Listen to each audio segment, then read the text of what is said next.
चलो भाई, exercise 3 part first में आते हैं। चलो इसमें आ जाओ। क्वेश्चन नंबर 1 हो गया। चलो इसको कॉम्प्रिहेंशन को तो अभी छोड़ दो, है ना। इसमें कॉम्प्लेक्स 2 3 4 5 को अभी अपन नहीं करेंगे। 2 3 4 5 कॉम्प्लेक्स वाले हैं, तो 2 3 4 5 को नहीं करेंगे। अच्छा, ऑनलाइन वालों को 1 भी पूछना है।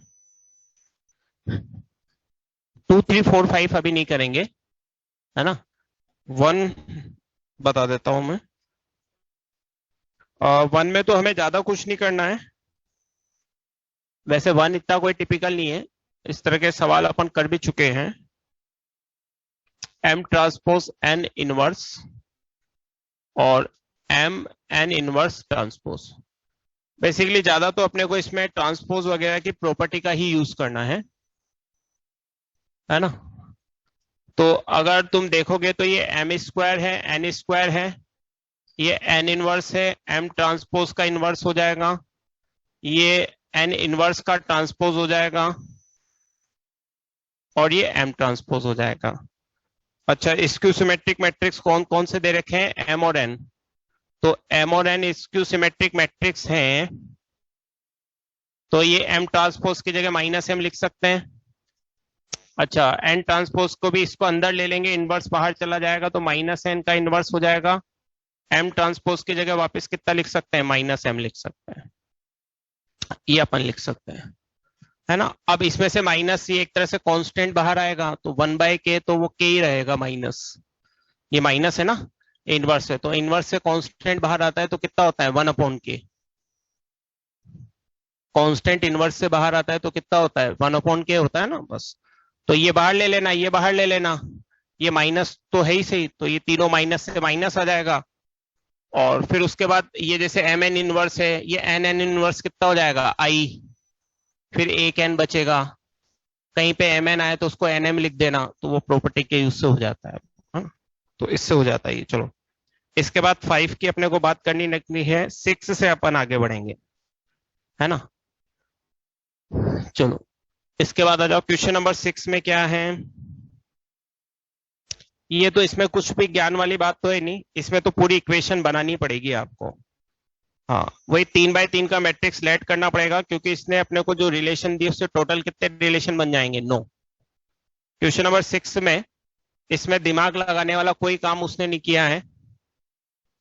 इसमें तो सिर्फ और सिर्फ कौन सा काम रख रखा है? मेहनत वाला। दिमाग वाला कुछ भी नहीं है क्वेश्चन नंबर 6 में। हाँ, पंखा चलाना है, और कोई काम हो तो बताओ। और कुछ? बस पंखा ही चलवाना है बस, ठीक है।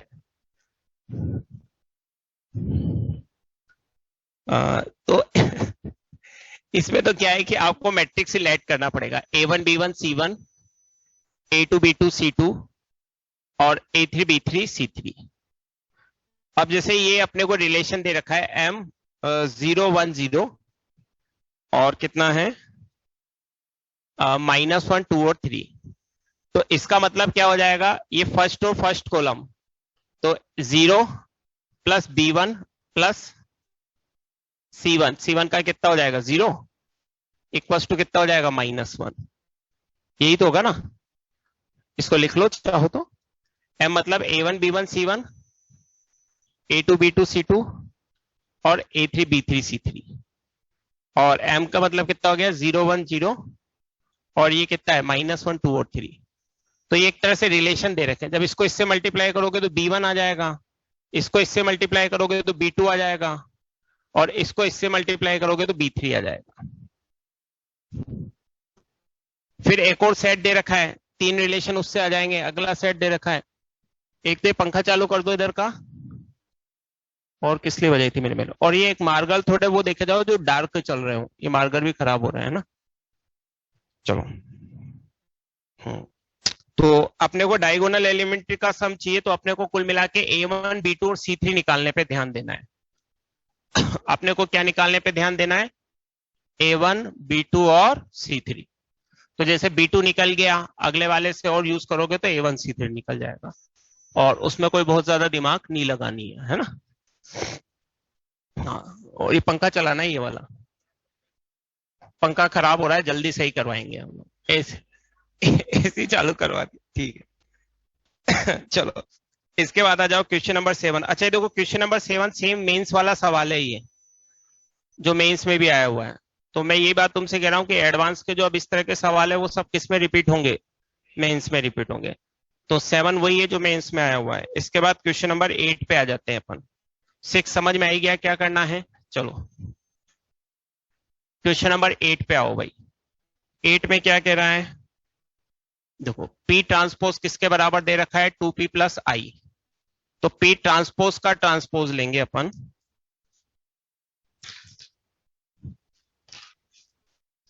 तो P ट्रांसपोज का ट्रांसपोज क्या हो जाएगा, 2P प्लस आई का ट्रांसपोज। तो ये तो P हो जाएगा, ये 2P ट्रांसपोज हो जाएगा, ये I ट्रांसपोज हो जाएगा। अब इस P ट्रांसपोज की वैल्यू वापस पुट कर दो भाई।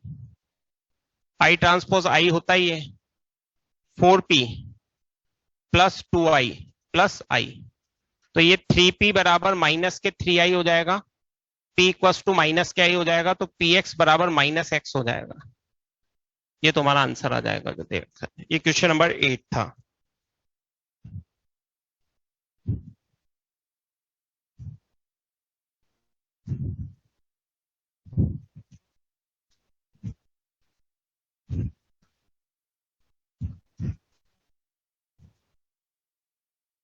ठीक है, 9 तो आसान सा है, हो ही गया होगा, है ना। एडजॉइंट ऑफ P दे रखा है अपने को, और अपन जानते हैं determinant of adjoint of P किसके बराबर होता है, डिटरमिनेंट ऑफ P का स्क्वायर। चलो इसके बाद आते हैं क्वेश्चन नंबर 10 में क्या है। ये तो सिमेट्रिक स्क्यू सिमेट्रिक चेक करना है, तो सबके ट्रांसपोज निकाल के देख लेंगे।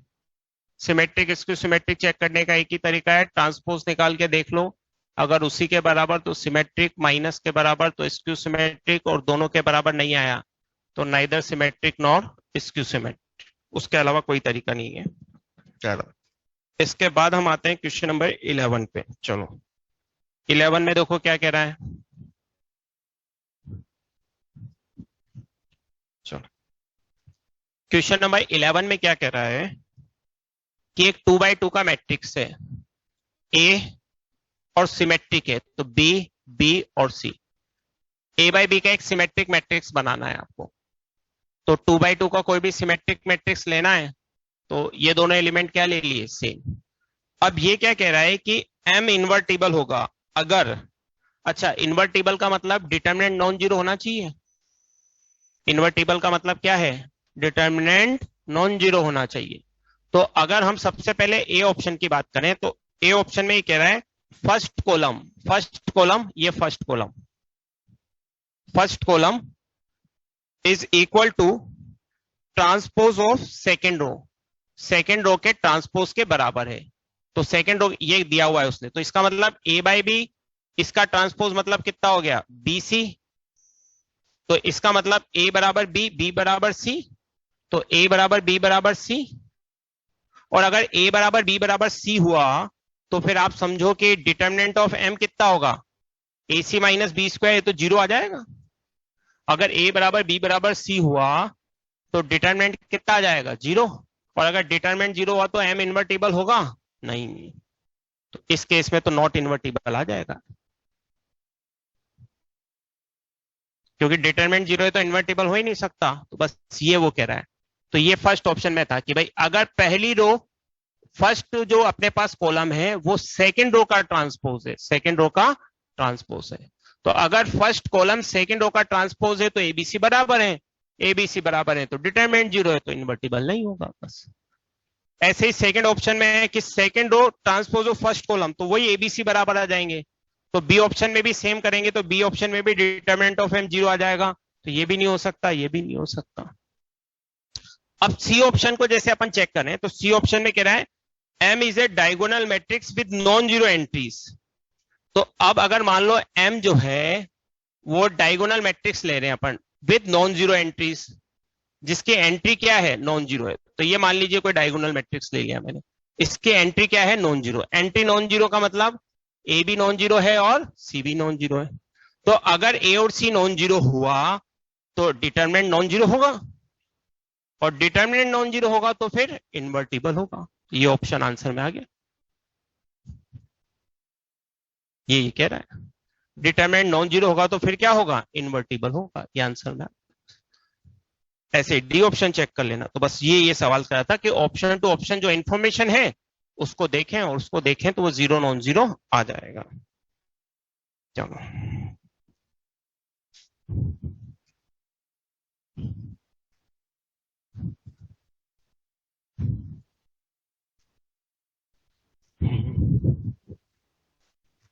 टेंथ का डी, ई, टेंथ में बी, ये एन एम एम एन वाला टेंथ का बी ना। अच्छा डी, तो मैं पहले डी तो बोल रहा था, बी कौन बोला? तो ये तो प्रॉपर्टी है ना, एडजॉइंट ऑफ ए बी बराबर adjoint of B adjoint of ए।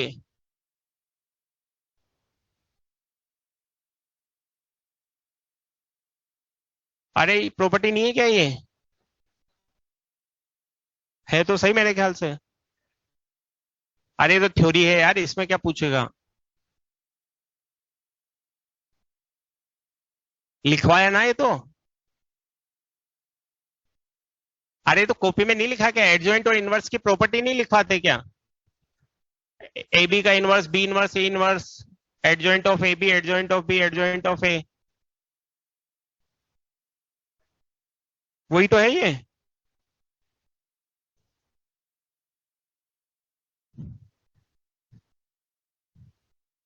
ठीक है, ये वही है ना, इसमें कुछ भी नहीं है। चलो, अब इसके बाद आते हैं अपन क्वेश्चन नंबर 12 में। तो 12 में क्या है?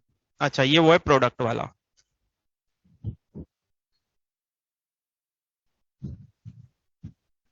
चलो, 12 में देखो क्या है। एक तो ये दे रखा है M is not equal to N square. इसका मतलब क्या हो गया कि M minus N square non zero है, और एक M square minus N four ये दे रखा है। इसका मतलब क्या है, M square minus N four जो है वो जीरो है। अब ध्यान दो, मैं क्या कर रहा हूं, मुझे एक नॉन जीरो और एक जीरो मैट्रिक्स दे रखा है, तो मैं दो मैट्रिक्स का प्रोडक्ट निकालता हूं। दो मैट्रिक्स का प्रोडक्ट निकालता हूं। दो मैट्रिक्स का क्या निकाल रहा हूं, प्रोडक्ट। क्योंकि अपने को पता है कि दो मैट्रिक्स का प्रोडक्ट अगर जीरो है तो आइदर ए जीरो आइदर बी जीरो, और both must be singular. Both must be singular.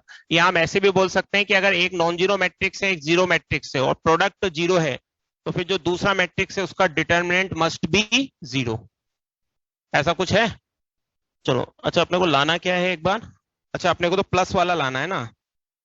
हम्म, तो हमें प्लस वाला लाना है, तो फिर मैं इसको नहीं करता हूं, प्लस वाले के साथ निकाल के देखता हूं। हमें प्लस वाला लाना है ना, तो जैसे ये नॉन जीरो है और ये जीरो है, तो चलो प्लस वाले के साथ करके देते हैं।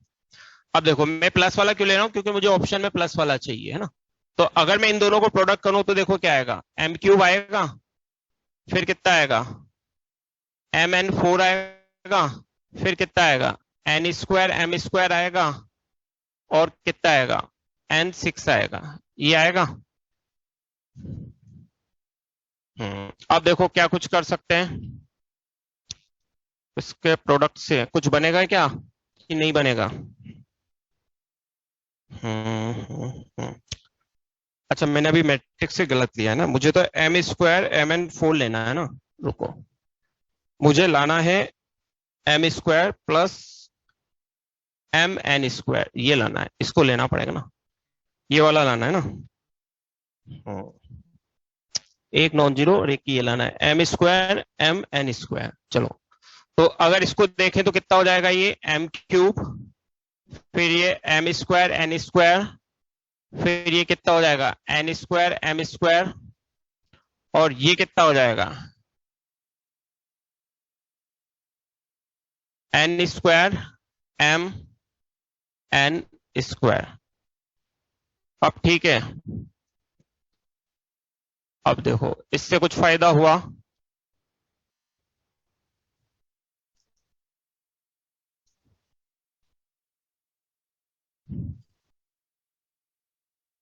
अरे देखो आगे कुछ हो रहा है कि नहीं हो रहा है।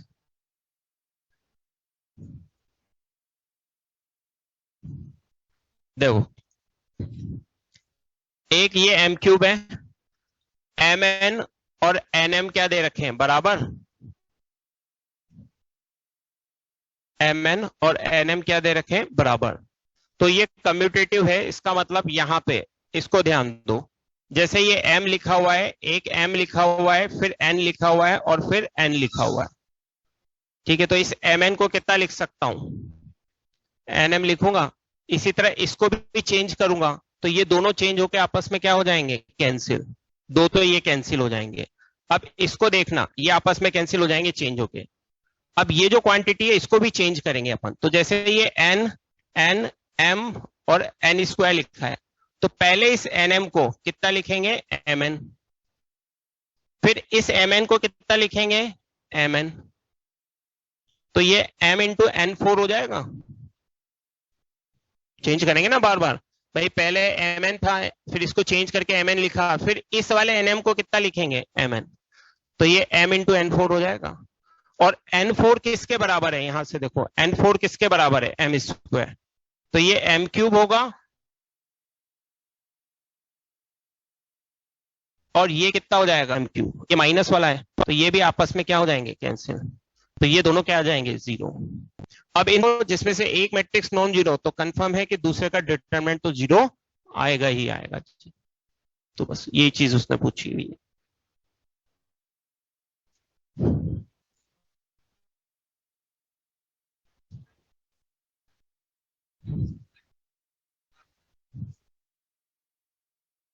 नहीं नहीं, एक्चुअली मैं उसको यूज कर रहा था, लेकिन फिर मैंने देखा जब ऑप्शन में मुझे यही लाना है तो क्यों ज्यादा माथापच्ची करूं, इसी से कर लूं।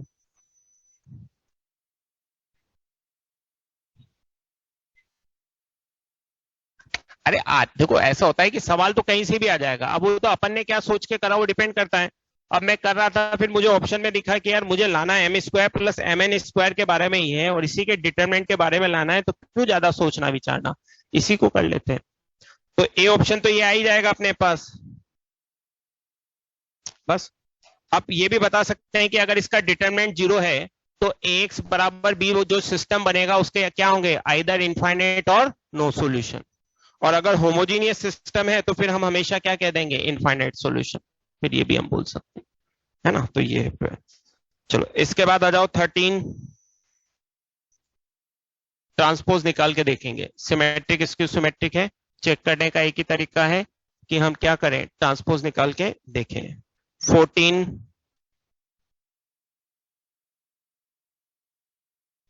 14 तो है ना, एक रो को बाकी दो में से सब्ट्रैक्ट कर दो, डिटरमिनेंट सिंप्लीफाई हो जाएगा। कर सकते हैं, बिल्कुल कोई बुराई नहीं है।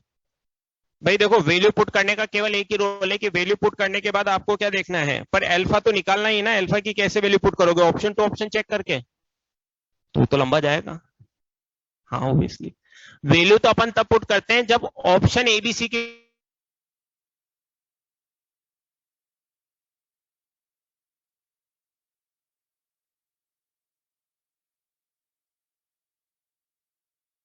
सोल्व, तो नहीं सोल्व तो फिर वही करना पड़ेगा, पहले आपको पहली रो को बाकी दो में से क्या करना पड़ेगा, सब्ट्रैक्ट, क्योंकि पहली रो को बाकी दो में से सब्ट्रैक्ट करोगे तो देखो वो अल्फा अल्फा स्क्वायर वाली टर्म सब में से कैंसिल हो जाएगी, फिर उसके बाद और ट्रांसलेशन लगाने पड़ेंगे, उसके अलावा कोई अल्टरनेट नहीं है।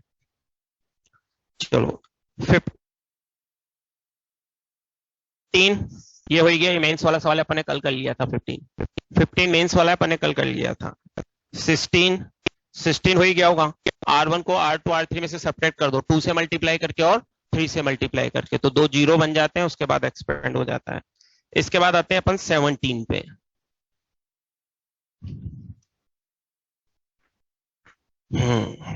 तो 17 पे अपन आते हैं, है ना, 17 पे। चलो तो 17 पे आते हैं अपन। 17 क्या कह रहा है, अच्छा हाँ ये सवाल है 17।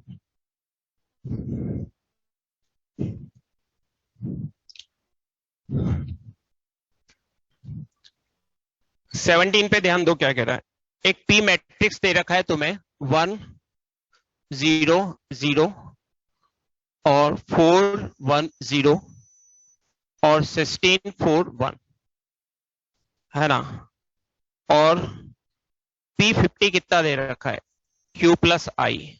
अच्छा, हाँ, और हमें Q के 3 एलिमेंट निकालने हैं। अब देखो इस सवाल में क्या है, आप पी स्क्वायर निकालोगे, है ना। देखो जब ये सवाल एडवांस में आया था तो ज्यादातर बच्चों ने इसको इस तरीके से किया था, और पी स्क्वायर निकालने के लिए क्या किया उन्होंने, 2 बार इसको मल्टीप्लाई किया। अब समझो 2 बार मल्टीप्लाई किया तो क्या हुआ, फर्स्ट और फर्स्ट कॉलम 1, फर्स्ट और सेकंड कॉलम 0 0। कैलकुलेशन चेक कर लेना एक बार, है ना। फिर सेकंड और फर्स्ट कॉलम तो 4 और 4 8, 2 इंटू 4, फिर 0 1, फिर 0। थर्ड पे करेंगे तो 16 16 और 16, ठीक है, 16 16 और 16, तो 3 इंटू 16 मान लेता हूं मैं इसको। फिर सेकंड और थर्ड तो 16 0, 2 इंटू 4, ठीक, और फिर 1। ये पी स्क्वायर आया, ये क्या आया, पी स्क्वायर आया। अब देखो P50 है ना, तो अपन जानते हैं कि 50 तक तो निकलेगा नहीं, इसका मतलब मुझे पैटर्न क्या करना पड़ेगा, फॉलो करना पड़ेगा, कोई ना कोई पैटर्न बन रहा होगा, क्योंकि ये तो तय है कि अगर वो 2 4 10 20 पूछ रहा है तो इसका मतलब एक पैटर्न फॉलो होगा, और वो पैटर्न हमें क्या करना होगा, ऑब्जर्व करना पड़ेगा। अब पी क्यूब और निकालता हूं मैं, तो पी क्यूब निकालने के लिए मैं पी स्क्वायर है मेरे पास, पी स्क्वायर है 2 इंटू 4 1 0, 3 इंटू 16 2 इंटू 4 1, और जीपी एक और पी लिख देता हूं, तो 1 0 0 और 4 1 0 और 16 4 और 1, तो पी क्यूब कितना आएगा, अब वो देखो, फर्स्ट और फर्स्ट कॉलम 1 0 0 आएगा, इसके बाद सेकंड फर्स्ट तो 3 इंटू 4 हो जाएगा,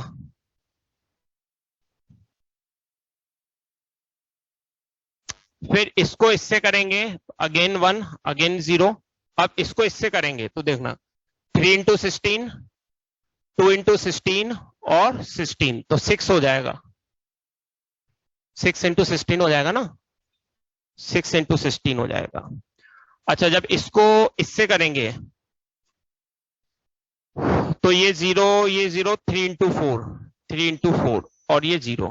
अब देखो, अब या तो हम इससे पैटर्न बना लें, और इससे पैटर्न बना सकते हैं कि ये 2 है तो ये 2 ये 2, ये 3 है तो ये 3 ये 3, और ये 1 था तो ये 1 और ये 1। तो अगर P50 होगा, P50 होगा, P50 होगा, हाँ तो P50 होगा तो 1 0 0 50 इंटू 4 1 0 0 50 इंटू 4, लास्ट में 1, ठीक है, तो लास्ट में यहां पे भी 1 था, मैंने गलत लिख दिया, चलो ये आ गया अपने पास, है ना। फिर देखो इसको फॉलो करो, यहां पे 16 है ये, है ना, तो 16 मतलब 1 इंटू 16। अब ये 3 आ रहा है और यहां पे कितना आ रहा है 6, तो या तो तुम 1 3 6 इस सीक्वेंस का 1 3 6 इस सीक्वेंस की nth टर्म निकाल सकते हो, निकाल तो सकते हो अगर तुम्हें कुछ एपी वगैरह आता हो तो वैसे तो आना चाहिए, है ना अगर तुम्हें याद हो तो अपन ने लास्ट में मिसलेनियस पढ़ा था, है ना, मिसलेनियस करके कुछ पढ़ा था, जिसमें अपन ने पढ़ा था कि लिखते हैं फिर एक टर्म आगे से सब्ट्रैक्ट कर देते हैं तो एपी या जीपी नजर आती है, और फिर एपी या जीपी नजर आती है तो उससे nth टर्म निकल जाती है, एक तो ऐसा कुछ पढ़ा था। तो अगर तुम चाहो तो उससे भी nth टर्म निकाल सकते हो, नहीं तो फिर एक और ऑब्जर्वेशन हम यहाँ लिख सकते हैं कि इस 3 को मैं लिख सकता हूं 1 + 2, और ये जो 6 आया है इसको लिख सकता हूं 1 + 2 + 3, 3 को 1 + 2 और 6 को 1 + 2 + 3। तो अगर 3 में 1 + 2 + 3 आ रहा है, 2 में 1 + 2 आ रहा है, 1 में 1 आ रहा है, तो 50 में कितना आएगा 1 + 2 + 3 से लेके कहां तक जाएगा 50 तक, इंटू कितना आ जाएगा 16, इंटू कितना आ जाएगा 16। बस सारे एलिमेंट पता है इसके। देखो ये P50 निकल गया अपने पास, और हमें Q चाहिए, तो Q किसके बराबर होगा P50 माइनस I। Q किसके बराबर होगा, यहां से हमें तो Q निकालना है, तो Q कितना होगा P50 माइनस I। तो P50 माइनस I करोगे तो ये तीनों एलिमेंट जीरो हो जाएंगे, तीनों एलिमेंट क्या हो जाएंगे जीरो हो जाएंगे। P50 माइनस आ गया। और इसके 3 एलिमेंट पूछे हुए हैं आपसे, 3 एलिमेंट कौन कौन से पूछे हैं, कहां गया क्वेश्चन, क्वेश्चन नंबर 17 है। 3 1 पूछा हुआ है, तो 3 1 तो आपका यही होगा।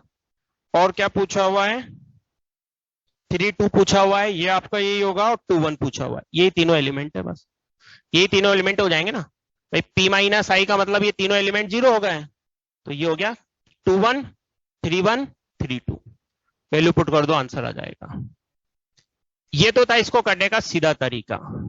अब मैं बताता हूं कि जब ये 2016 में सवाल आया था, तो एक टॉप 10 वाले रैंक वाले बच्चे ने इसको कैसे किया था, वो मैं तुम्हें समझाता हूं। ये आ गया समझ में, सबको क्लियर है ये, बिल्कुल जो घर बैठे उनको क्लियर है ये, यस और नो में बोले फटाफट यस।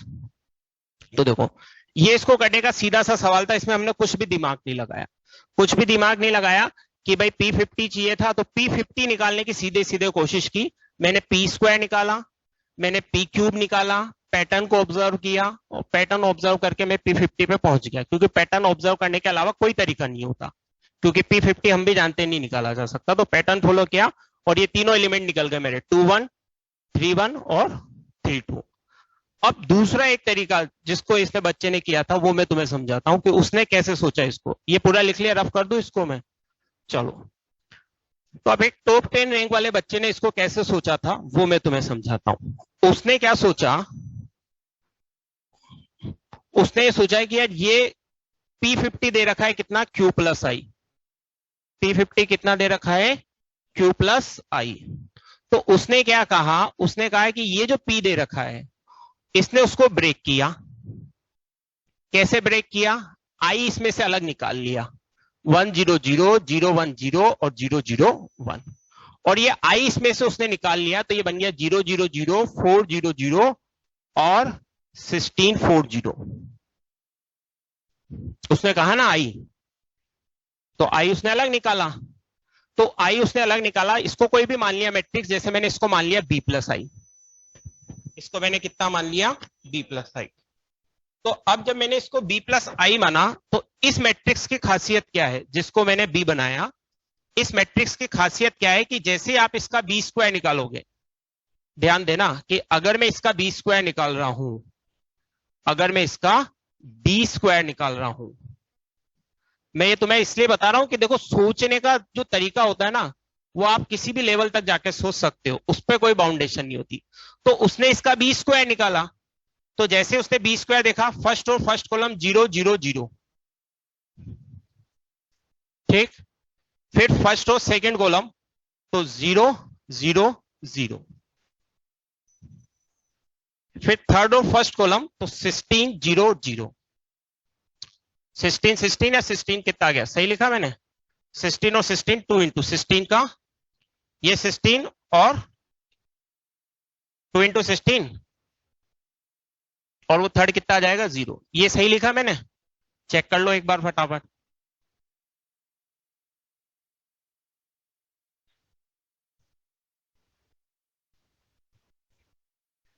सिर्फ 16 आएगा, क्यों आएगा सिर्फ 16, अच्छा ये 0, सिर्फ 16 आएगा, सिर्फ 16 आएगा, करेक्ट है ये। अब फिर उसने क्या निकाला B³। अब समझो B³ कैसे निकाला, B² इंटू B करके निकाला होगा, तो B² इंटू B करके निकाला, तो 0 0 0 0 0 0 16 0 0, और फिर रखा B उसने, तो 0 0 0 4 0 0 16 4 0। और जैसे ही उसने इसको निकाला, उसको पता लगा कि ये 0 0 0 आ रहा है। और अगर ये 0 0 0 आ रहा है, इसका मतलब B³ और उसके बाद वाले सारे के सारे मैट्रिक्स क्या है, 0। बी क्यूब और उसके बाद वाले सारे के सारे मैट्रिक्स क्या हैं? जीरो। जीरो है। बी क्यूब और उसके बाद वाले सारे के सारे मैट्रिक्स क्या हैं? जीरो। तो अब अगर मुझे निकालना है पी की पावर 50, इसका मतलब ये हो गया बी प्लस आई की पावर 50। बी प्लस आई लिखूं, आई प्लस बी लिखूं, उससे कोई फर्क नहीं पड़ेगा, क्योंकि आई बी और बी आई कम्यूटेटिव होते हैं। आई बी और बी आई कम्यूटेटिव होते हैं। और अगर कम्यूटेटिव हैं तो इसको बाइनोमल भी एक्सपेंड कर सकते हैं। अदरवाइज तो अगर कम्यूटेटिव नहीं होते तो मुझे सिंपल मल्टीप्लाई करना पड़ता। मेरी बात को समझ रहे हो ना? मतलब अपने मैट्रिक्स डिटरमिनेंट पढ़ लिया ना? हाँ। भाई क्या होता है कि जैसे अगर ये कम्यूटेटिव नहीं है तो फिर ऐसे होली स्क्वायर ओपन नहीं कर सकते, A square plus B square plus 2ab, ऐसे नहीं कर सकते, है ना? ये तब कर सकते हैं जब क्या हो? कम्यूटेटिव। अदरवाइज फिर ऐसे नहीं कर सकते, फिर तो अपने को कैसे करना होता है कि ए बी है और ए बी है, तो ये पहले ए स्क्वायर आएगा, फिर ए बी आएगा, फिर बी ए आएगा और फिर बी स्क्वायर आएगा, ऐसे करना होता है। कम्यूटेटिव होता है तो फिर ठीक है। तो अगर कम्यूटेटिव है तो ये बाइनोमियली एक्सपेंड भी हो जाएगा, क्योंकि आई बी बी आई तो क्या होता है? बी होता है, तो ये कम्यूटेटिव है। अब ये इसका एक्सपेंशन कितना होगा समझो, आई 50c1 इंटू बी की पावर 1, आई बी तो आई बी बी रहेगा वो तो, 50c2 इंटू बी स्क्वायर, बाकी सारी टर्म जीरो,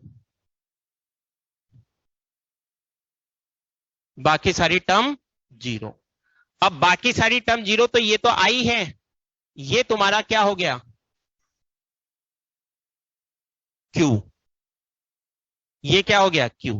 क्यू मतलब 50b, 50b मतलब बी किधर गया? 0 0 0 4 0 0 16 4 0, और 50c2 कितना होगा? 50 49/2, तो 25 इंटू 49, 25 इंटू 49 कितना होता है? मल्टीप्लाई करके बताओ तो। 25 इंटू 49 कितना होता है? जल्दी से मल्टीप्लाई करके बताओ। 25 इंटू 49, 1225। तो ये आपका क्यू निकल के आ गया। देखो क्यू निकल के आ रहा है, ये ऊपर तो 0 0 0, ये कितना हो जाएगा? 200, 0 0, ये कितना हो जाएगा? 800 और 1225, 19 600, 20400, 200, ये क्यू है, ये क्यू है, ये Q21 है, ये Q31 है, और ये Q32 है।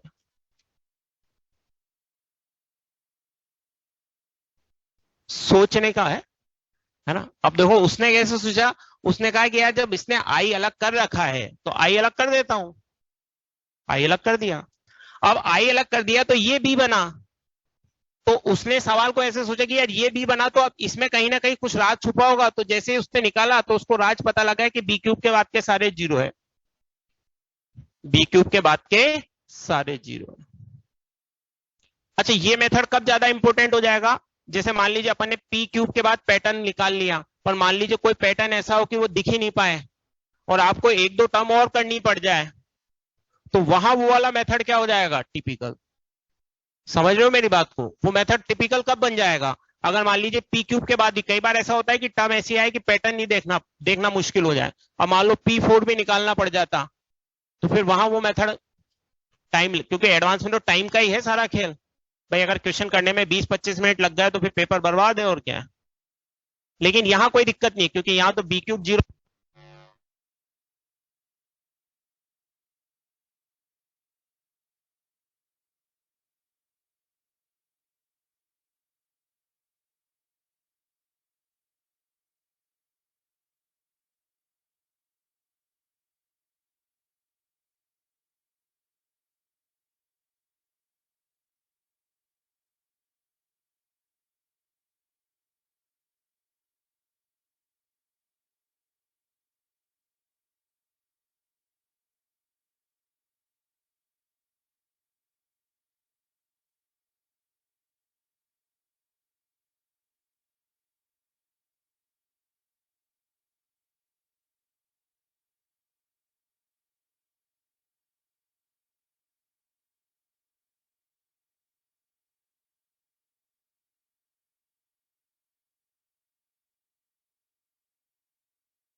आवाज आ रही है सबको?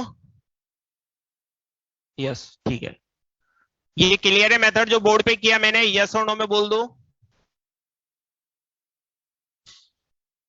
ठीक है, चलो।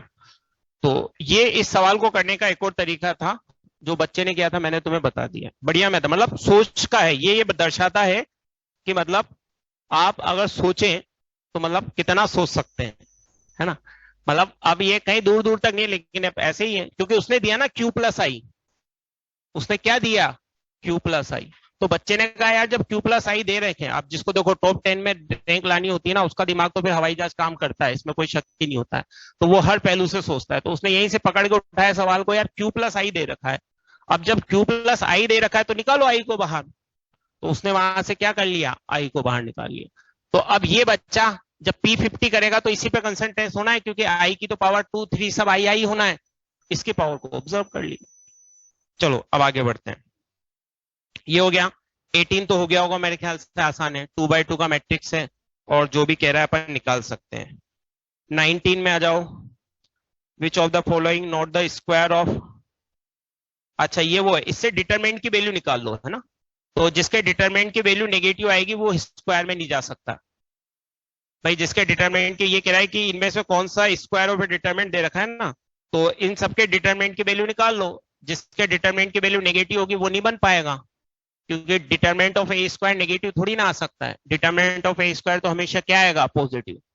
तो बस आप सारों के डिटरमिनेंट निकाल के देख लो, जो पॉजिटिव आएगा वो आंसर हो जाएगा बस। 20 में क्या है?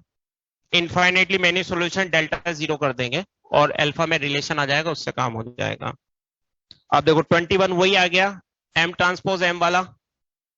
कल किया था अपने 7 वाला, ये 5 वाला है, उसके केस निकल जाएंगे। 22 में क्या है? ठीक है, ये तो वही है, homogeneous system, at least one solution. ठीक है। 22 में 23 में क्या है? तो ये तो डिटरमिनेंट बना के देखना पड़ेगा भाई, मैक्सिमम पॉसिबल वैल्यू चाहिए तो हमें 2-3 डिटरमिनेंट बना के देखने पड़ेंगे, इसका कोई अल्टरनेट नहीं है। तो शायद जिसका आंसर 4 आता है वो वाला अपने पास आ जाएगा, क्योंकि अल्टरनेट कुछ भी नहीं है ना, क्योंकि 1 - 1 है, तो हमें डिटरमिनेंट बना बना के देखने पड़ेंगे। तो जैसे हम जनरल कोई डिटरमिनेंट बनाते हैं, तो जनरल डिटरमिनेंट बनाते हैं तो उसमें 6 एलिमेंट आते हैं। मेरी बात को समझ रहे हो मैं क्या कह रहा हूँ? कोई A1 वो अपन जो नॉर्मल डिटरमिनेंट एक्सपेंड करते हैं तो 6 वैल्यू नहीं आती, 3 प्लस में 3 माइनस में। तो वो जब ऑर्डर बना के देखोगे तो उसमें समझ में आ जाएगा कि भाई 3 प्लस और एक माइनस वाला प्लस होकर मैक्सिमम 4 ही जा सकता है ना, डायरेक्ट 6 नहीं बन पाएगा। तो वो जैसे एक्सपेंड करके देखोगे वो समझ में आ जाएगा, इसमें और कुछ भी नहीं करना। इसके बाद आ जाओ 24। 24 में बताओ। हाँ देखो, अब 24 भी बढ़िया सवाल है। देखो अब इसको करने के दो दो तरीके बता। 24 में एक तो ये तरीका है कि जैसे इसने दे रखा है एम इनवर्स निकालें और कंपेयर करें, लेकिन एम इनवर्स निकाल के कंपेयर करेंगे ना, तो ये तो हुआ इसका नॉर्मल तरीका, ये उससे ज्यादा आसानी से होगा कैरेक्टरिस्टिक इक्वेशन से।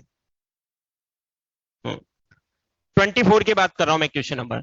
एक तरीका तो है तुम्हारे पास, कौन सा? कि भाई आई तुम्हें पता है, एम पता है, तो एम इनवर्स निकाल सकते हैं, है ना। लेकिन उससे ज्यादा आसान तरीका है इसको ट्रांसपोज से करना, वो बताता हूं मैं। सॉरी किससे? कैरेक्टरिस्टिक इक्वेशन से बताता हूँ, बहुत बढ़िया यूज बताता हूँ कैरेक्टरिस्टिक इक्वेशन का।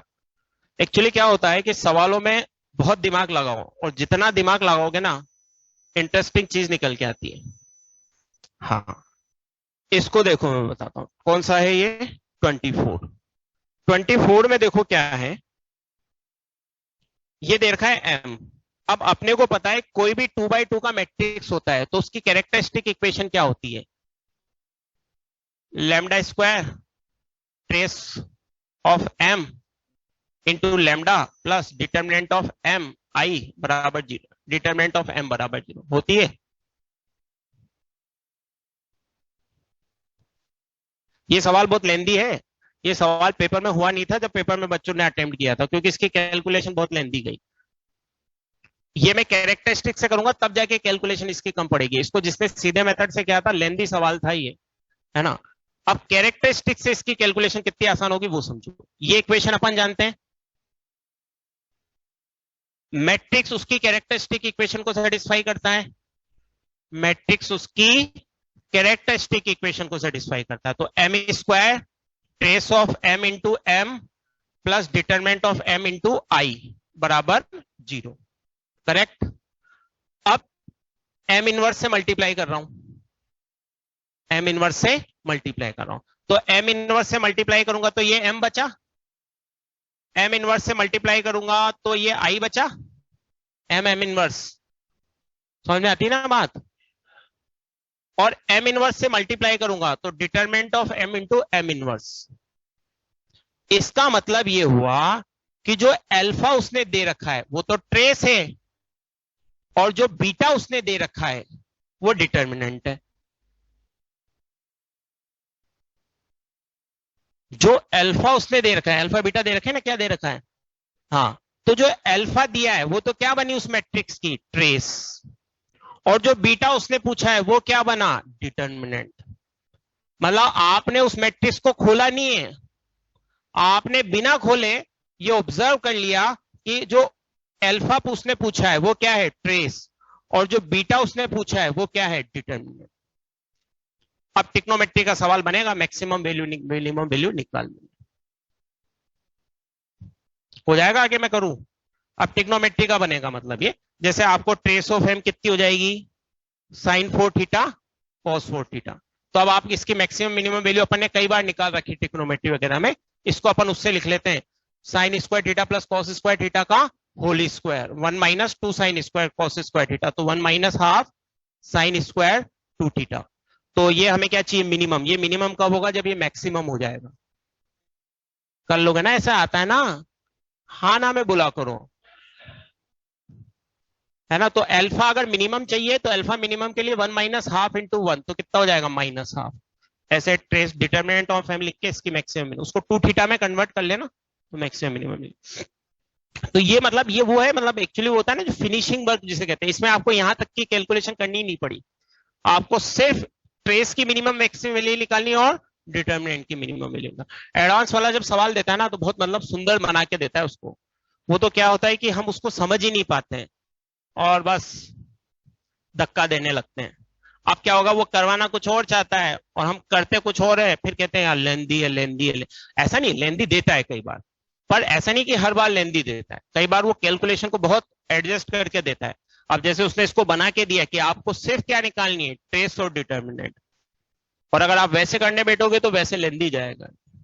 चलो 24 हो गया, इसके बाद क्या है 25, ये तो प्रॉपर्टी से हो जाएगा, एडजॉइंट ऑफ एम भी दे रखा है और एम भी दे रखा है, हो जाएगा मेरे ख्याल से 25 में नहीं है दिक्कत, है ना। चलो इसके बाद आते हैं अपन 26 में। 26 में क्या है, अरे 26 तो आसान है, देखो 26 में क्या देखना है तुम्हें, 26 तो वही ऑप्शन टू ऑप्शन देखना पड़ेगा। 26 ये हटा दू बोर्ड पे से, हो गया है सबका। और यार आज भी ऐसा लग रहा है बहुत सारा टाइम लग जाएगा यार, लेकिन इसमें चीजें हैं जो हमें सीखनी चाहिए। चलो 26 में आ जाओ। 26 क्या कह रहा है, देखो अब इसके जैसे ए ऑप्शन में देखना है, तो ए ऑप्शन देखो पी क्यू बराबर क्यू पी। अच्छा रियल, अच्छा देखो मैं समझाता हूं, ए ऑप्शन को करने की जरूरत नहीं है, ए ऑप्शन बिना करे समझ। देखो तुम्हें याद है अपन ने एक्सरसाइज 2 पार्ट सेकंड में एक सवाल किया है 3, क्वेश्चन नंबर 3। देखो एक्सरसाइज 2 पार्ट सेकंड में क्वेश्चन नंबर 3 है या 2 है, वहां अपन ने इस चीज का यूज किया है कि डायगोनल मैट्रिक्स कम्यूटेटिव होता है तो उसको स्केलर होना जरूरी है। डायगोनल मैट्रिक्स कम्यूटेटिव होता है तो उसको स्केलर होना जरूरी है। एक्सरसाइज 2 वो सब्जेक्टिव वाली कौन सी है, 2 है 3 है, 3 कर दी ना शायद, हाँ तो इस साल सब्जेक्टिव वाले 3 करते हो, तो उसका दूसरा तीसरा होगा डायगोनल मैट्रिक्स कम्यूटेटिव वाला, कौन सा है, सेकंड क्वेश्चन है ना। तो वहां देखो अपन ने इस कॉन्सेप्ट का यूज किया था कि डायगोनल मैट्रिक्स कम्यूटेटिव है, इसका मतलब उसको क्या होना चाहिए, स्केलर होना चाहिए, होना चाहिए कि नहीं होना चाहिए, होना चाहिए। अब देखो इसका ए ऑप्शन पढ़ो, 26 का ए ऑप्शन पढ़ो, देखो ध्यान से। अगर मैं x बराबर 0 रख लूं क्यू में, तो क्यू में x बराबर 0 डाल दूंगा तो स्केलर बनेगा, नहीं बनेगा, वो डायगोनल बनेगा। देखो x बराबर 0 पे वो क्या बन रहा है, डायगोनल, स्केलर नहीं बन रहा, और अगर स्केलर नहीं बन रहा तो ये कम्यूटेटिव नहीं हो सकता। स्केलर नहीं बन रहा तो कम्यूटेटिव नहीं हो सकता, क्योंकि कम्यूटेटिव तभी हो सकता है जब डायगोनल क्या बने, स्केलर। देखो चीजें अगर आपको याद रहेगी ना तो मेहनत बहुत कम होती है। वहां अपन ने यूज किया है ना, डायगोनल स्केलर होगा तो कम्यूटेटिव होगा। अब यहां पे x बराबर 0 पे क्यू डायगोनल बन रहा है, स्केलर नहीं बन रहा, तो कम्यूटेटिव नहीं होगा।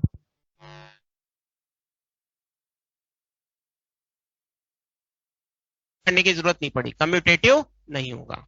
चलो ये ए ऑप्शन हो गया, ए ऑप्शन हो गया, कम्यूटेटिव नहीं होगा क्योंकि स्केलर नहीं बना। चेक कर लिया अपन ने x बराबर 0 डाल के, x बराबर 0 पे स्केलर नहीं बना तो कम्यूटेटिव नहीं होगा।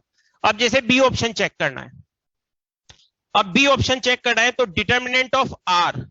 अब देखो डिटर्मिनेंट ऑफ आर तो बड़ी आसानी से निकाल सकते हैं अपन, आर किसके बराबर है, P Q P inverse. Determinant of R बराबर determinant of P determinant of Q determinant of P inverse.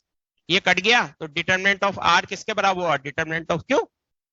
बस डिटर्मिनेंट ऑफ क्यू तो निकाल लेंगे अपन। तो अब ये कह रहा है कि determinant of R determinant of Q के बराबर है, तो डिटर्मिनेंट ऑफ क्यू कितना आएगा, देखो ये सेकंड वाले रो के रेस्पेक्ट में ओपन करो, इसको छोड़ा तो 4 और 12 minus x square, 12 minus x square. ये डिटर्मिनेंट ऑफ क्यू आ रहा है, ये डिटर्मिनेंट ऑफ क्यू आ रहा है 12 माइनस एक्स स्क्वायर। ये क्या चाह रहा है इसको, अच्छा ये आ जाएगा। इसने देखो डिटर्मिनेंट जो दे रखा है वो कितना है, 4 10 माइनस एक्स स्क्वायर, तो इसमें से अलग कर दो बेटा, और क्या है 10 माइनस एक्स स्क्वायर अलग कर दोगे 48 40, तो 8 अलग बच जाएगा। ये वही है, देखो सही है बी ऑप्शन। उसने लिख रखा है ना डिटरमिनेंट, क्वेश्चन तो पढ़ के आए हो ना, वहां आदो की शक्लें देख के तो ऐसा लग रहा है क्वेश्चन भी नहीं पढ़ के आए। बी ऑप्शन में ये मोड आर और यहाँ पे एक डिटरमिनेंट लिखा हुआ है, उस डिटरमिनेंट का एक्सपेंशन यही है जो मैंने लिखा है, तो ये आ गया, ये ऐसे चेक करना ही है ना। चलो इसके बाद आ जाओ 27।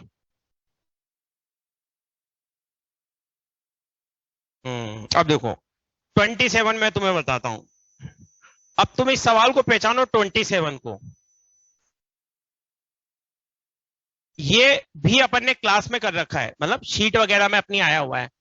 देखो तुम्हें याद हो तो अपनी शीट में इस तरह का सवाल आया हुआ है, मैंने तो क्लास में भी कराया था कि ए बी ए ट्रांसपोज, इस तरह का कुछ लिखा हुआ। सिमेट्रिक कब होता है, जब बी सिमेट्रिक होता है, और स्क्यू सिमेट्रिक कब होता है, जब बी स्क्यू सिमेट्रिक होता है।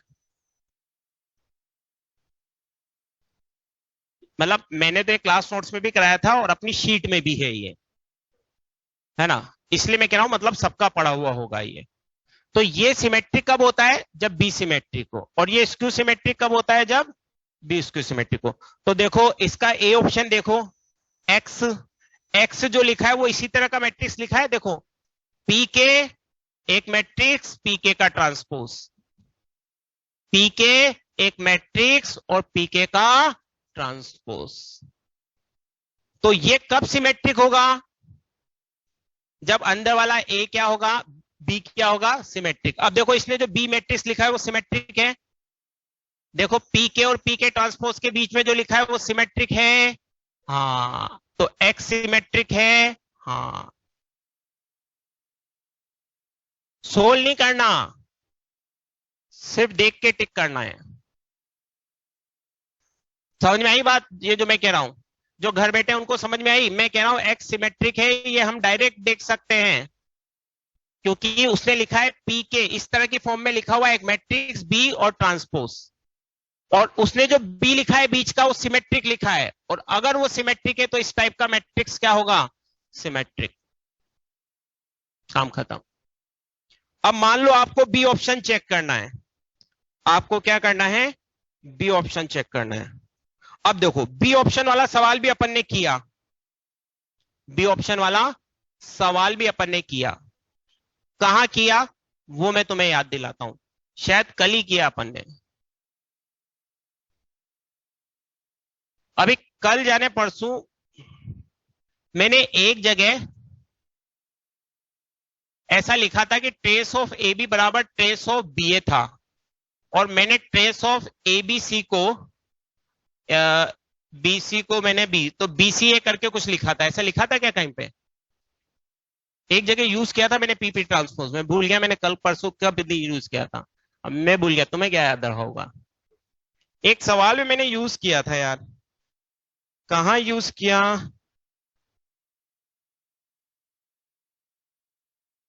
हाँ याद आया, एक्सरसाइज 2 में वो एक क्वेश्चन नंबर 16 था शायद, 16 था 15 था। एक्सरसाइज 2 के डिस्कशन में मैंने याद किया था 2,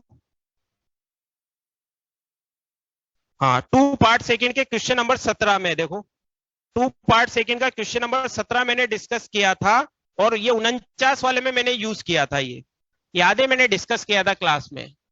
2 पार्ट सेकंड का क्वेश्चन नंबर 17,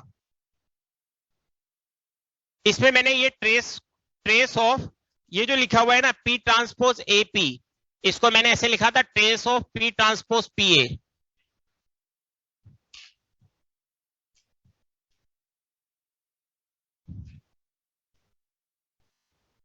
अरे किया था ना, बस। तो अगर ये तुम्हारे दिमाग में क्लिक करा तो ये देखो बी ऑप्शन भी कर लिया अपन ने। बी ऑप्शन में आ जाओ, क्या लिखा हुआ है?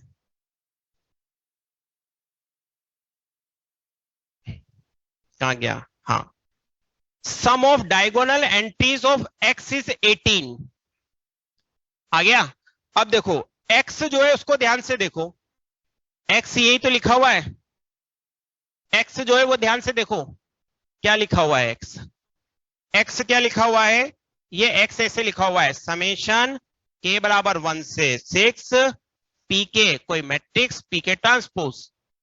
तो इसका भी मैं ऑर्डर चेंज करूंगा तो पी के ट्रांसपोज हो जाएगा और ये मैट्रिक्स हो जाएगा।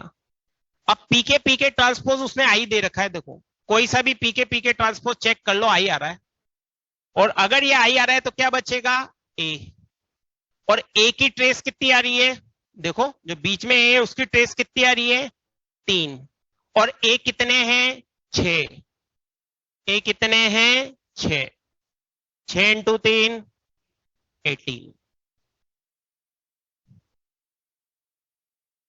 मतलब मैं ऐसे इसलिए समझा रहा हूं क्योंकि अगर आपको एडवांस वाले का मोर देन 1 करेक्ट करना है तो भाई या तो आप सवाल को छोड़ना पड़ेगा, क्योंकि अगर हर एक ऑप्शन को आपने सोल्व कर लिया ना तो ये आधा घंटा ले जाएगा आपका। और अगर आपको चीजें याद है, जैसे आपने सिमेट्रिक वाला डायरेक्ट ऑब्जर्व कर लिया तो 2 सेकंड 3 सेकंड लगेंगे, आपको समझ में आ गया कि हाँ भाई यार सिमेट्रिक है, अपन ने पढ़ा ए बी ए ट्रांसपोज है तो ये सिमेट्रिक है, टिक किया। अब इसमें ये चीज दिख रही है पी ट्रांसपोज आई है, आई है ए है, तो भाई 3 3 3 6 और 3 कितना होता है? 18। 18 आंसर आ गया। तो अगर ऑब्जर्व करेंगे तो ठीक है, नहीं तो फिर कोई बात नहीं है। और अगर ये पी ट्रांसपोज आई हो ही गया तो ए को कितनी बार जोड़ेंगे? 6। तो उससे अपने पास एक्स भी निकल जाएगा, एक्स निकल जाएगा तो सिस्टम है उसको सोल्व करके देख लेंगे, तो फिर आपको टाइम कम लगेगा। चलो ठीक है, ये हो गया। इसके बाद आ जाओ क्वेश्चन नंबर 28। अब जल्दी जल्दी आ जाओ 28 में। एडजॉइंट ऑफ एम कितना लिख सकते हैं? डिटरमिनेंट ऑफ एम की पावर n-2 इंटू एम, उस प्रॉपर्टी से हो जाता है। Question number 29। अब देखो मैं तुम्हें बताता हूं, ये जो 29 सवाल है इसको मैं बताता हूं तुम्हें दो तरीके से। एक तो इसको साधारण बच्चे ने कैसे किया और इसको रैंक वाले बच्चे ने कैसे किया। 29 सवाल देखो मैं फिर दिखाता हूं तुम्हें कि दुनिया में अगर सोचा जाए तो कहां तक सोच जाती है, उसका एक और उदाहरण समझो। ये 29 है। अब ये 2x2 का मैट्रिक्स था, तो जितने भी दुनिया में मेहनत करने वाले लोग हैं उन्होंने इसकी ट्रेस दे रखी थी।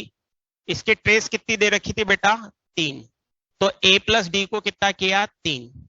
फिर उन्होंने सबने a क्यूब निकाला, क्योंकि उनको लगा 2x2 का है तो a क्यूब निकाल सकते हैं। और a क्यूब की ट्रेस कितनी दे रखी है? -18। तो उससे दो रिलेशन बने और दोनों रिलेशन से ad की वैल्यू निकल गई। दोनों रिलेशन से किसकी वैल्यू निकल गई? ad की। और वो निकल जाती है, वो कोई बहुत कॉम्प्लिकेटेड नहीं बनता। उन दोनों से a क्यूब निकला और उससे भी a और d में एक रिलेशन आया और दोनों से किसका प्रोडक्ट आ गया? ad का। और वो जो ad का प्रोडक्ट आया उससे डिटरमिनेंट ऑफ a की वैल्यू उन्होंने निकाल ली। अब समझो, ये तो एक साधारण तरीका था इसको करने का। अब मैं बताता हूं तुम्हें इस सवाल को करने का बेहतरीन तरीका। ट्रेस की प्रॉपर्टी पढ़ी, उसके कैरेक्टरिस्टिक की प्रॉपर्टी पढ़ी। हाँ, अब तुम्हें याद हो तो कैरेक्टरिस्टिक की एक प्रॉपर्टी ये होती है कि अगर λ1 λ2 मैट्रिक्स ए की कैरेक्टरिस्टिक इक्वेशन के रूट है तो ए स्क्वायर के कैरेक्टरिस्टिक के रूट क्या होंगे? λ1 स्क्वायर, λ2 स्क्वायर, λ3 का स्क्वायर। पढ़ा? अगर क्यूब होगा तो उसके रूट उसके क्या हो जाएंगे? क्यूब। उसके रूट उसके क्या हो जाएंगे? क्यूब। अब समझो इस सवाल को अगर उस प्रॉपर्टी को लगा लें यहां पे तो ये कितना आसान होगा। उसने कहा कि ए की जो ट्रेस है वो कितनी है? -3। कितनी? 3। अब इसकी कैरेक्टरिस्टिक इक्वेशन क्या होगी? Lambda square trace plus determinant of A into I बराबर 0। ये होगी।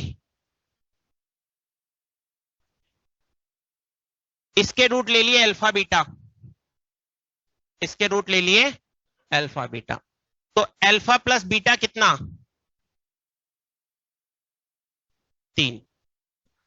अब समझो जो ए क्यूब वाला मैट्रिक्स होगा अगर इसके रूट अल्फा बीटा है तो जो ए क्यूब वाली कैरेक्टरिस्टिक इक्वेशन होगी उसके root alpha cube beta cube होंगे, अल्फा क्यूब बीटा क्यूब होंगे।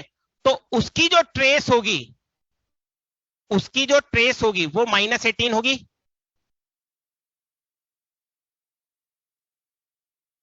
अरे उसका सम ऑफ रूट यही तो होगा, तो उसका सम ऑफ रूट -18 दे रखा है क्योंकि उसके root alpha cube beta cube होंगे, तो उसका सम ऑफ रूट ही तो उसकी ट्रेस होगी। अरे सम ऑफ रूट ही तो ट्रेस होती है, तो उसका सम ऑफ रूट उसकी ट्रेस है।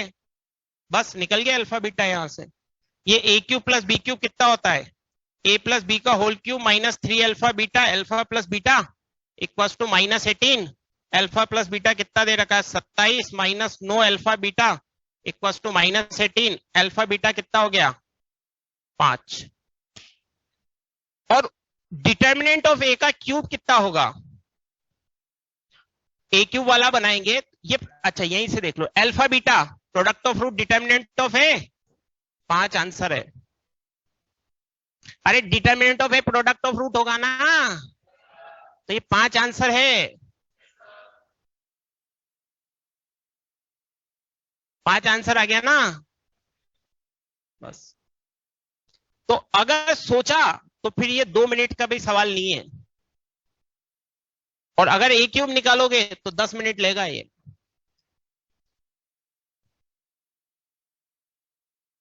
समझ में तो आता है ना? मैं समझा रहा हूं जो हम कॉपी में लिखते हैं ना उसका इस्तेमाल करते हैं, और अगर इस्तेमाल करें तो जीवन आसान बनता है। ये अपन ने सम ऑफ रूट ट्रेस लिखी, अब जो क्यूब वाला होगा तो इसके रूट उसके रूट का क्यूब हो जाएंगे, तो उसकी ट्रेस क्या बनेगी? सम ऑफ रूट से ये -18। और ये पता है अल्फा बीटा निकल गया, और अल्फा बीटा ही तो डिटर्मिनेंट ऑफ ए है, alpha beta he determinant of है। और जब एडवांस वाले ने सवाल बनाया था तो उसने यही सोच के सवाल बनाया था। अब वो अलग बात है कि सोल्व करने वाले उसको नहीं समझ पाए और 2x2 का मैट्रिक्स लेके उसको सोल्व करते रहे, तो वो उनकी कमी है, सवाल बनाने वाले की कमी नहीं है। उसने तो कैलकुलेशन नहीं दी थी सवाल में, उसने कैलकुलेशन थोड़ी ना दी है, उसने कहा कैलकुलेशन दी? उसने तो नहीं दी। अब अपन कर रहे हैं तो वो अपना दोष है, उसका दोष नहीं बेचारे का। उसने तो सवाल आसान दिया, अब हम कहे गया जेई वाला लेंदी देता है तो फिर वो तो अपना दोष है यार, उसने कहा दिया। क्लियर है सबको? पसंद आया मेथड? चलो अब ये डिस्कशन यहाँ पे खत्म। अब क्लास नोट्स निकाल लो, 2-4 सवाल कर लें आज अपन उसके। किसके? सब्स्टिट्यूशन के। चलो तो क्लास नोट्स निकाल लो। सबको समझ में आ गया जो घर बैठे हैं? चलो ठीक है, ठीक है। आप फटाफट क्लास नोट्स निकाल लो, अब अपन 2-4 सवाल उसके और कर लेते हैं।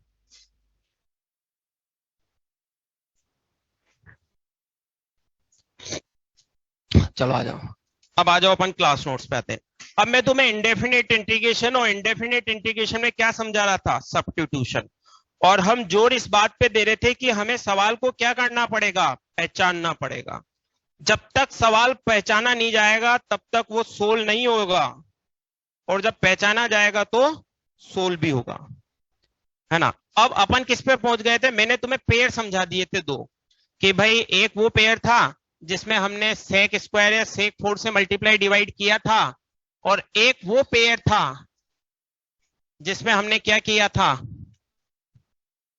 क्या किया था, वो अंदर बाहर लेके सम को लेट करना था। लेकिन उसमें भी एक लॉजिक लगता है कि अगर कहीं ना कहीं इंटीजर पावर बाहर आ रही है तो बाहर लेने से होगा, और अगर इंटीजर पावर नहीं बन रही है तो फिर बाहर नहीं लेना चाहिए, जो अंदर है उसी से सोल्व कर लेना चाहिए। चलो, और नंबर कितना डाल दिया था मैंने उस पर, 13 डाल दिया था। अब हम करने जा रहे हैं क्वेश्चन नंबर 14, और ये जो 14 है यह भी बहुत इंपॉर्टेंट है ना, ये बहुत इंपॉर्टेंट है, ये रिजल्ट है एक तरह से। और रिजल्ट क्या है वो अपन लिखते हैं कि prove that first part integration of F dash X upon F X, ये तुम्हारे जीवन को बहुत आसान बना देगा, L N mod F X plus C. दूसरा, integration of F dash X upon F X into D X बराबर 2 root F X plus C. और तीसरा, integration of F dash X into root F X. ये तीनों result हम याद रखेंगे, और 2/3 एफ एक्स की पावर 3/2 प्लस सी, मतलब रूट एफ एक्स। कहीं ना कहीं तीनों में ये फंक्शन का डेरिवेटिव दे रखा है ना, नीचे फंक्शन उसका ऊपर डिफरेंशिएशन, तो आप उसको कितना लिखें, एल एन एफ एक्स। ये नीचे रूट एफ एक्स, ऊपर उसका differentiation 2 root F X, F dash X into root F X. Proof करने का काम बहुत आसान सा है, इसका प्रूफ बहुत आसान सा है, कोई सा भी करना हो आपको एफ एक्स को कितना ले लेना है, टी, तो F dash X D X कितना हो जाएगा, D T. F dash X D X कितना हो जाएगा, डी टी। अब फर्स्ट पार्ट की बात करें तो ये F dash X upon F X D X कितना हो जाएगा बेटा, D T upon T L N T plus C. अच्छा, मॉड वोड का कोई फर्क नहीं पड़ता जब अपन इंडेफिनेट की बात करते हैं, मॉड लगाए नहीं लगाए कोई फर्क नहीं पड़ेगा जब तक हम किसकी बात कर रहे हैं, इंडेफिनेट की। लेकिन जिस दिन हम डेफिनेट की बात करेंगे मॉड इफेक्ट डालेगा। जब हम इंडेफिनेट की बात से डेफिनेट की बात करेंगे तो मॉड इफेक्ट डालेगा, और जब तक इंडेफिनेट की बात कर रही है तब तक मॉड से छूट है, लगाए नहीं लगाए कोई टेंशन नहीं है। सेकंड की बात करें तो कितना हो जाएगा बेटा, F dash X upon root F X into D X, इसका मतलब टी की पावर -1/2 डी टी, टी की पावर -1/2, टी की पावर 1/2 प्लस सी, और ये 2 root F X plus C. तीसरा वाला भी कर लो।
देखो,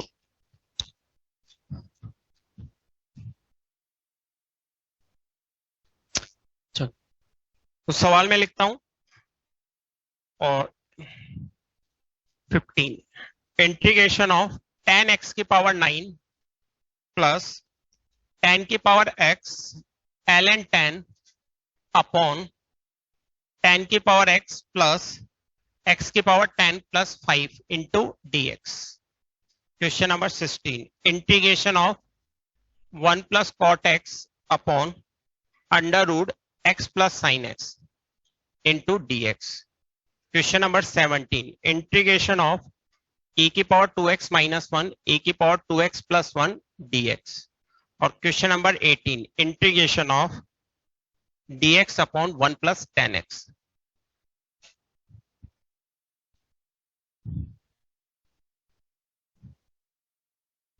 चलो भाई करो।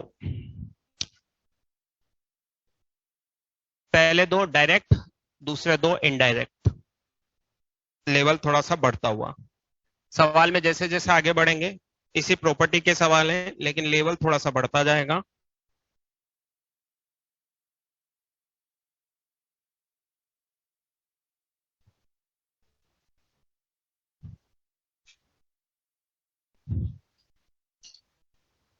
ये ln sin x है, यहाँ पे ln sin x है, नीचे ln sin x लिखा हुआ है। 10x की पावर 9, 10 की पावर x ln 10 dx, 10 की पावर x, x की power 10 5, 1 plus cot x under x plus ln sin x e की पावर। चलो हाँ करो फटाफट।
हाँ पहले वाला तो सीधे से दिख रहा है, नीचे फंक्शन ऊपर उसका डिफरेंशिएशन, सबको नजर आता है। नीचे फंक्शन ऊपर उसका डिफरेंशिएशन, और नीचे फंक्शन उसका ऊपर डिफरेंशिएशन। तो अब हम लेट वेट करने काम नहीं करेंगे, आंसर लिखेंगे। नीचे फंक्शन ऊपर उसका डिफरेंशिएशन। देखो एक्स 10 की पावर एक्स का ये होता है, ये इधर लिखा हुआ है 10 की पावर एक्स ln 10, और x की पावर 10 का 10x की पावर 9, 5 का तो 0 होगा। नीचे फंक्शन ऊपर उसका डिफरेंशिएशन।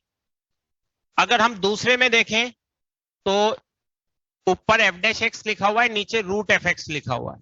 ये वो लिखा हुआ है, ये लिखा हुआ है F dash X upon root F X. देखो ध्यान से, अगर तुम इसको एफ एक्स समझोगे, एक्स का 1 ln sin x का cot x, ln sin x का differentiation cot x, ln sin x का डिफरेंशिएशन cot x।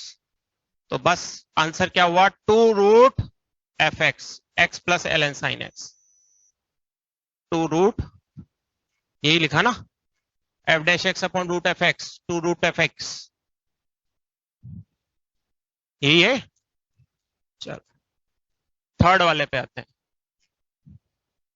थर्ड वाला थोड़ा सा दिमाग, फोर्थ वाला थोड़ा ज्यादा दिमाग।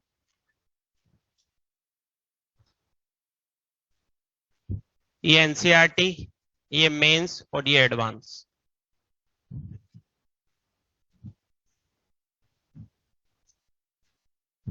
ये एनसीईआरटी, ये मेंस और ये एडवांस। अब तुम देख लो तुम कहां पे अटक रहे हो, है ना। अब तुम समझ लो कि तुम कहां पे अटक रहे हो। अगर कोई यहीं पे अटक गया है तो उसको कितनी मेहनत की जरूरत है, कोई यहाँ अटक रहा है तो उसको कितनी मेहनत की जरूरत है, और कोई यहाँ अटके तो उसको कितनी मेहनत की जरूरत है, ये तुम खुद से ऑब्जर्व कर सकते हो।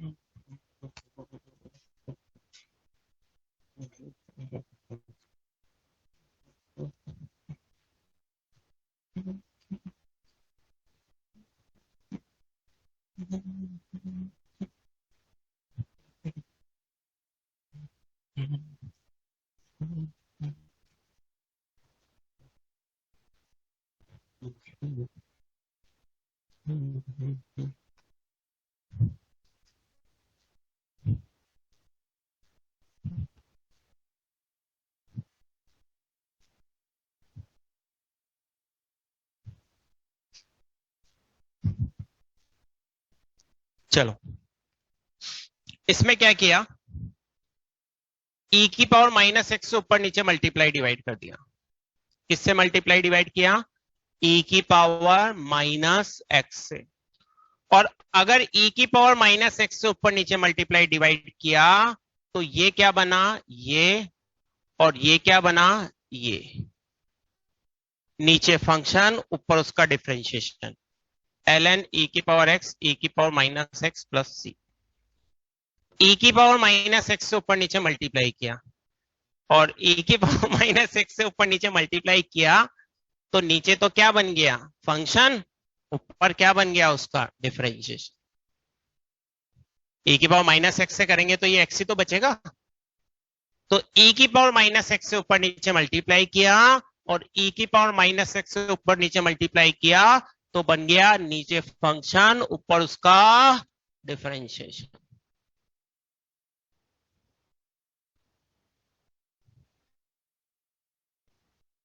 अब आ जाओ एडवांस।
करें 18 करें,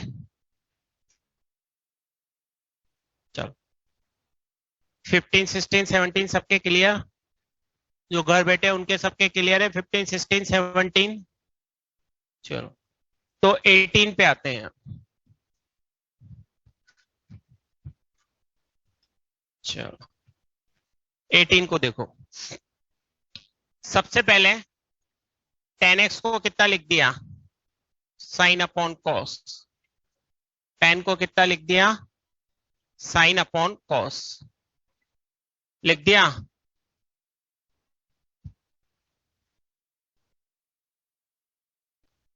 अब अगर इसको मैं 2 से मल्टीप्लाई डिवाइड कर दूं तो तुम्हें कोई दिक्कत, कर सकते हैं उसमें क्या है, 2 से मल्टीप्लाई डिवाइड है, कर सकते हैं करने को, क्या उसमें क्या दिक्कत है, 2 से 2 कट के 1 हो जाता है। अब अगर मैंने ये 2 से मल्टीप्लाई डिवाइड कर दिया तो ये जो cos x है, इस cos x को अगर मैं cos x plus sine x और cos x minus sine x लिख दूं तो भी तुम्हें कोई दिक्कत नहीं होनी चाहिए।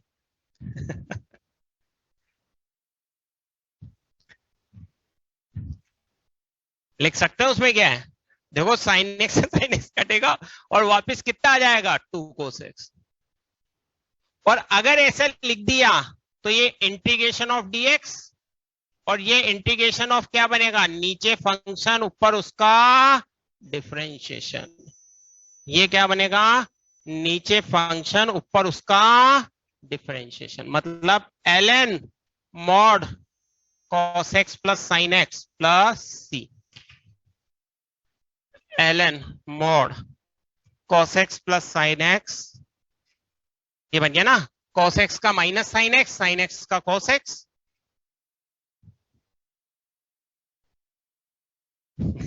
अरे नीचे फंक्शन ऊपर उसका डिफरेंशिएशन, बस तो ln एफ एक्स लिख दिया। इसमें क्या था, बस कुछ भी नहीं था,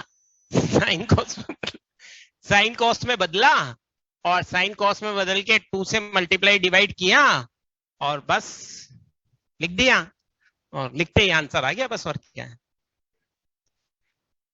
अब देखो क्या करें, लेवल के हिसाब से देना पड़ता है ना, वो एनसीईआरटी का लेवल था, फिर मेंस का लेवल था, फिर एडवांस का लेवल था, तो फिर उस हिसाब से देना पड़ता है कि भाई सोचना तो पड़े ना। एडवांस का मतलब ही होता है एडवांस, थोड़ा एडवांस सोचना पड़ता है ना। अब थोड़ा एडवांस सोचना पड़ता है, मतलब कि 2 cos x दिख रहा है तो इसको cos x plus sine x लिख दो, cos x minus sine x लिख दो, तभी तो एडवांस सोचा। भाई 2 cos x को cos x plus cos x लिखना ये थोड़ी ना एडवांस होता है, ये तो सभी देख लेंगे भाई 2 cos x से तो cos x plus cos x होगा, इसमें एडवांस क्या है? ये सोचना कि cos x plus sine x और cos x minus sine x लिख दे, ये क्या है? एडवांस। ये क्या है?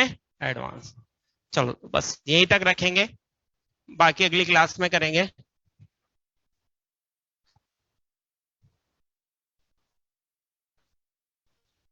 cos 2x में मुझे प्रॉपर्टी का यूज सिखाना है। चलो हो गया ये, चलो तो यहीं तक रखते हैं।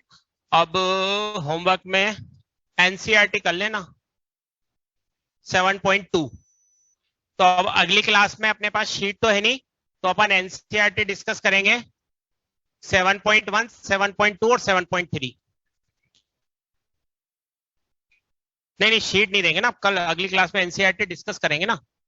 7.2 करो ना, एनसीईआरटी ईमानदारी से करोगे तो टाइम नहीं बचेगा, एनसीईआरटी में बहुत सारे सवाल हैं छोटे छोटे छोटे, तो टाइम नहीं बचेगा अगर ईमानदारी से करेंगे अपन तो अब अपन नेक्स्ट क्लास में डिस्कस कर लेंगे 7.1, 7.2 और 7.3, ताकि फिर उसके बाद अगली क्लास में अपन शीट ले लेंगे फिर इंडेफिनेट की।